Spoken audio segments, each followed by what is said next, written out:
Γεια σας. Βρίσκεστε στο κανάλι περί εξουσίας και ιστορίας.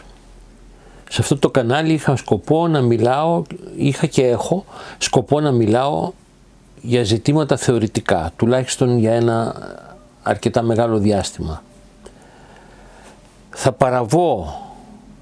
Θα διακόψω αυτήν την απόφαση για να μιλήσω για τον Μίκη Θεοδωράκη, ο οποίος πέθανε πριν 3 μέρες. Ο Μίκης Θεοδωράκης ήταν ένας μεγάλος μουσικός. Αυτό το παραδέχονται όλοι και κάποιοι από την αριστερά λένε μεγάλος μουσικός, αλλά η πολιτική του ήταν αλλοπρόσαλη και σε μερικές περιπτώσεις αντιαριστερή. Ας πούμε, συνεργάστηκε με μια κυβέρνηση της δεξιάς.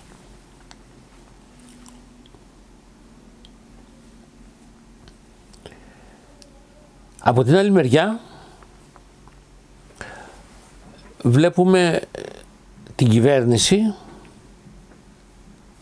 να αντιμετωπίζει το θάνατο του Θεοδωράκη σαν ένα μεγάλο πολιτιστικό γεγονός. Ο Πρωθυπουργός κ. Μητσοτάκης κήρυξε την χώρα σε τριήμερο πένθος. Αυτό που έχει όμως ιδιαίτερο ενδιαφέρον είναι ένα tweet που δημοσίευσε ο Στάθης Καλίβας, ένας καθηγητής της πολιτικής επιστήμης που έχει διαπρέψει εντός εισαγωγικών ή εκτός εισαγωγικών και με το οποίο μας λέει ότι είναι απίστευτα δύσκολο και γι' αυτό πολύ σπουδαίο να μετατρέψεις τα γράμματα και την τέχνη σε έμπνευση και έκφραση της ταυτότητας μιας μεγάλης κοινότητας ανθρώπων. Αυτό έκανε ο Μίκης Θεοδωράκης και αυτό είναι κάτι που χρειαζόμαστε και σήμερα.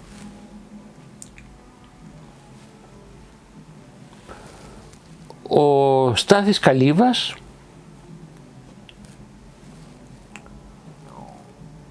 είναι ένας καθηγητής της πολιτικής επιστήμης, όπως είπα, ο οποίος είχε έναν πολύ σημαντικό ρόλο στην συζήτηση που άνοιξε και κράτησε για μερικά χρόνια για τον εμφύλιο σε επίπεδο ακαδημαϊκών και όχι μόνο, και εγώ έπαιρνα μέρος στα συνέδρια αυτού του δικτύου που φτιάξανε,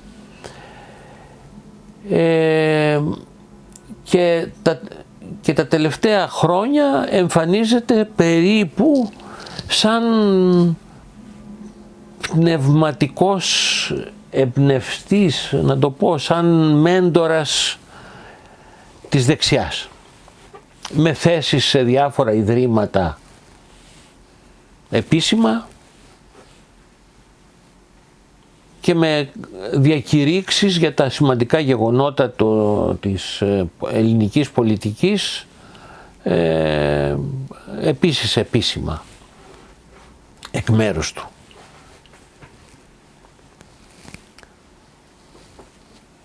Είναι ένας άνθρωπος, ο Καλίβας, που θα τον περιέγραφε κανείς σαν εκλεπτισμένο ή προσπαθούντα να εξυγχρονίσει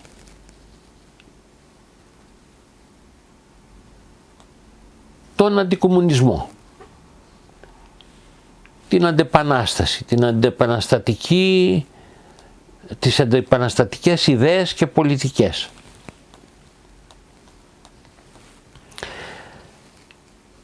Είναι λοιπόν περίεργο εκ πρώτης όψεως ότι ο Καλύβας γράφει για το Θεοδωράκη αυτά που γράφει, αυτά που σας διάβασα.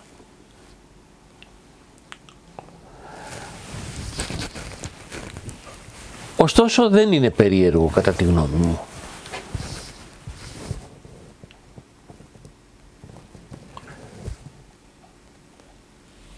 Να πω για μια ακόμα φορά την δική μου άποψη για την κοινωνία.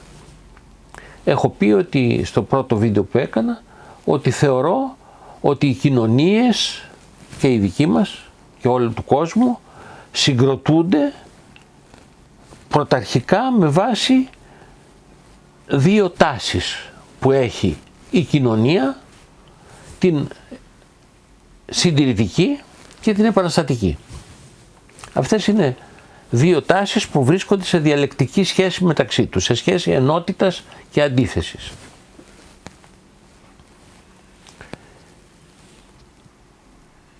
Απ' την άλλη μεριά, η κοινωνία επίσης διακρίνεται σε ένα μέρος της που λειτουργεί μέσα στο μηχανισμό της εξουσίας και σε ένα μέρος της που υπόκειται σε αυτόν τον μηχανισμό εξουσίας. Ο Θεοδωράκης ήταν, και όχι μόνο, όλοι οι αριστεροί που βάζουν υποψηφιότητα για βουλευτές κτλ. Είναι μέρος αυτού του μηχανισμού. Θέλουνε, δεν θέλουνε.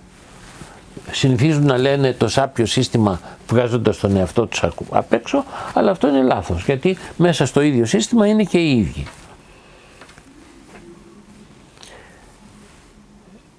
Ο Θεοδωράκης λοιπόν ήταν μέσα σε αυτό το μηχανισμό. Ένας διανοούμενος, καλλιτέχνης, μουσικός, πνευματικός άνθρωπος του εξουσιαστικού συστήματος, του πολιτικού συστήματος, το οποίο πολιτικό σύστημα όμως είναι εξουσιαστικό. Ήτανε 4.000 χρόνια μέχρι σήμερα εξουσιαστικό, είναι και σήμερα ακόμα, έτσι θεωρείται, εξουσιαστικό και έτσι είναι.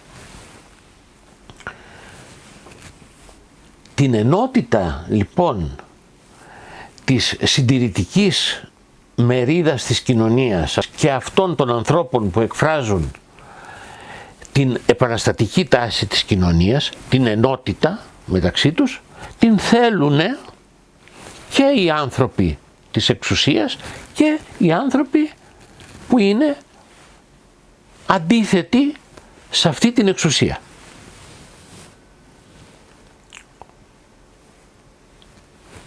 Ο Θεοδωράκης λοιπόν είναι ένας άνθρωπος της εξουσίας που εμφανίστηκε να θέλει να αλλάξει το σύστημα που υπάρχει σήμερα. Είναι εναντίον, παραδείγματος χάρη, του φασισμού.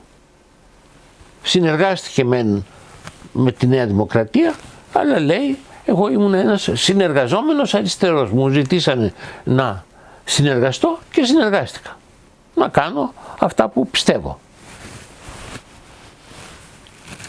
Ούτε αυτός λέει ψέματα, ούτε η κυβέρνηση που τον κάλεσε να είναι υπουργός της είπε ψέματα.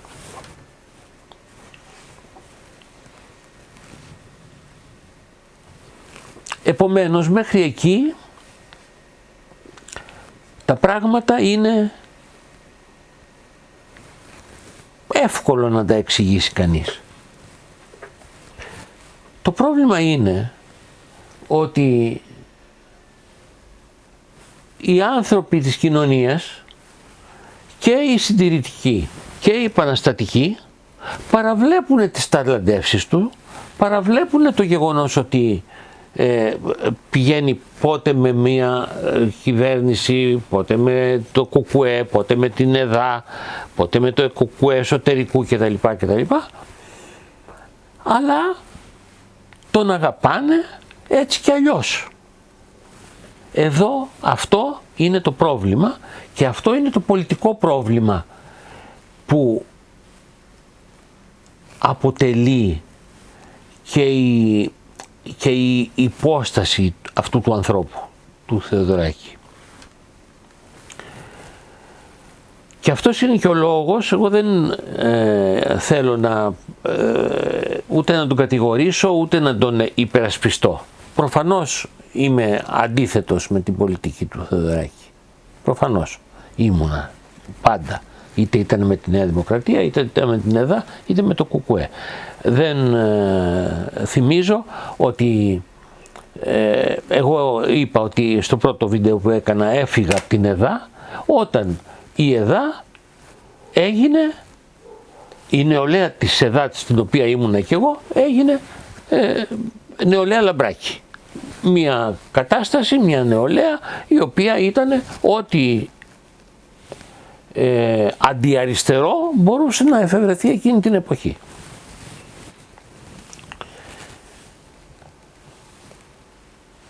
Τι είναι αυτό λοιπόν που κάνει τον κόσμο δεξιό και αριστερό να προσελκύεται, να αγαπάει έναν άνθρωπο σαν τον Μίκη Θεοδωράκη, εκτός από την ικανότητά του, του μουσικού? Είναι ότι ο Μίκης Θεοδωράκης εξέφρασε ακριβώς την κοινωνία, το λαό όπως έλεγε αυτός, τους ανθρώπους της κοινωνικής βάσης όπως λέω εγώ, με τον πιο καλύτερο τρόπο και στα καλά του και στα κακά του λαού ή του κόσμου της κοινωνικής βάσης. Είναι φυσικό ότι ο κόσμος της βάσης έχει μία αντίφαση. Πάντα. Λιγότερη ή και περισσότερη. Η αντίφαση αυτή άλλωστε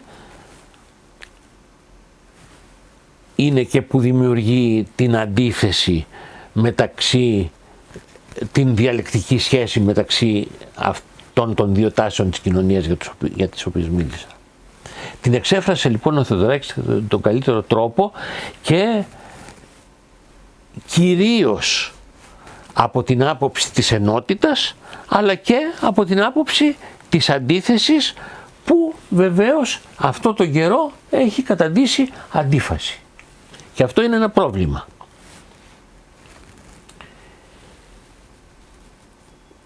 Πώς την εξέφρασε? Την εξέφρασε με τη μουσική του. Μουσικός δεν είμαι, αλλά δεν μπορώ να μην παρατηρήσω ότι ο Θεοδωράκης διάλεξε όλη την ποίηση που είναι θλιμμένη, απογοητευμένη, πεσημιστική σε τελευταία ανάλυση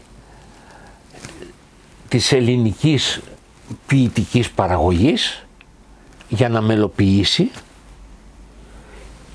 διάλεξε να χρησιμοποιήσει το μπουζούκι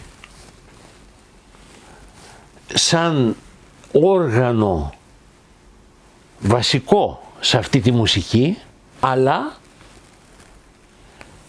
ο Θεοδωράκης ενώ χρησιμοποίησε όλη αυτή την κακή πλευρά, ας την πω έτσι, που υπάρχει όμως στην ελληνική κοινωνία, την απογοήτευση κτλ, διάλεξε να κάνει αυτήν την μουσική τους, να τα μελοποιήσει με μια μουσική που είναι επική, που είναι επιθετική, που είναι ηρωική. Γιατί αυτό? Γιατί έτσι είναι και ο ελληνικός λαός, έτσι είναι και η ελληνική κοινωνία. Μες στην μύρλα ως προς το τι κάνουμε, δεν γίνεται τίποτα, δεν μπορούμε, δεν θέλουμε, δεν αυτό, δεν εκείνο, δεν το άλλο, ένα κόλλημα στο να βρούνε μια προσωπικότητα να την ανεβάσουν, ας πούμε, στην κυβέρνηση. Βρήκανε, ας πούμε, τον Τσίπρα, τον Μητσοτάκη, αλλά κατά καιρούς, όχι περίεργα, όχι καθόλου χαρακτηριστικούς καιρούς, αντίθετα σε πολύ χαρακτηριστικές περιπτώσεις, αυτός ο κόσμος ξεσηκώνεται και τα κάνει όλα γυαλιά καρφιά, γιατί θέλει να αλλάξει την κοινωνία. Αυτό λοιπόν είναι το μυστικό του Θεοδωράκη. Ένας άνθρωπος που εκφράζει ακριβώς με τον καλύτερο τρόπο την κοινωνία η οποία τον ανέθρεψε, στα καλά της και στα κακά της, και βεβαίως τόσο μεγάλος που ήτανε στη δουλειά του και στην πολιτική του, δεν είναι καθόλου περίεργο ούτε ότι κινιότανε από τη μία τάση της αριστεράς στην άλλη ή και από την αριστερά προς τη δεξιά.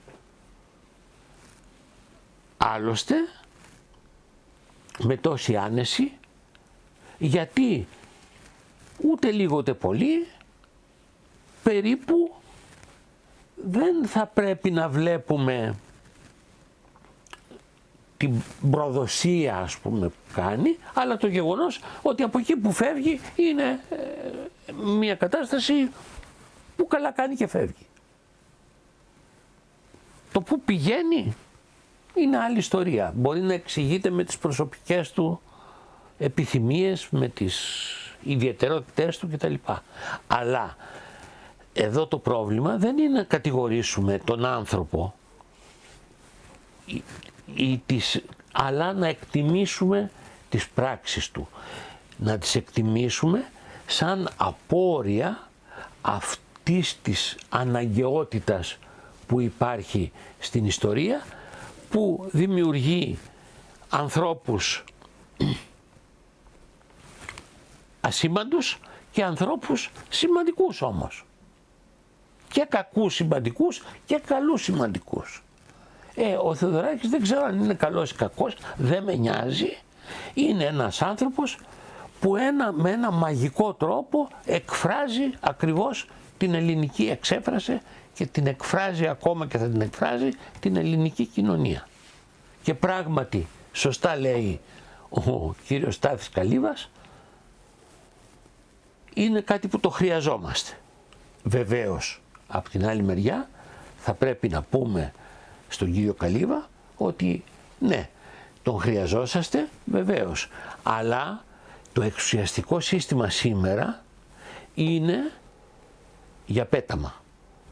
Εδώ είναι το πρόβλημα που άλλωστε δημιουργεί και αυτές τις περίεργες αντιφάσεις, ότι ο Θεοδωράκης θα ήταν ο κανονικός άνθρωπος, ένας μεγάλος καλλιτέχνης με πολιτική σκέψη κτλ, σε μια κοινωνία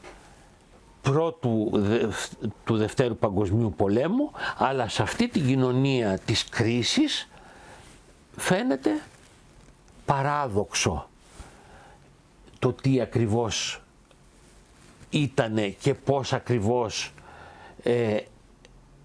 εξέφρασε και επηρέασε την ελληνική κοινωνία.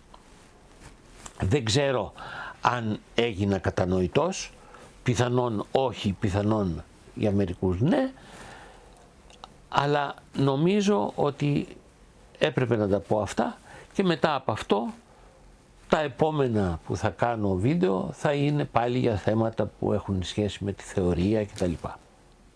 Ευχαριστώ. Γεια σας.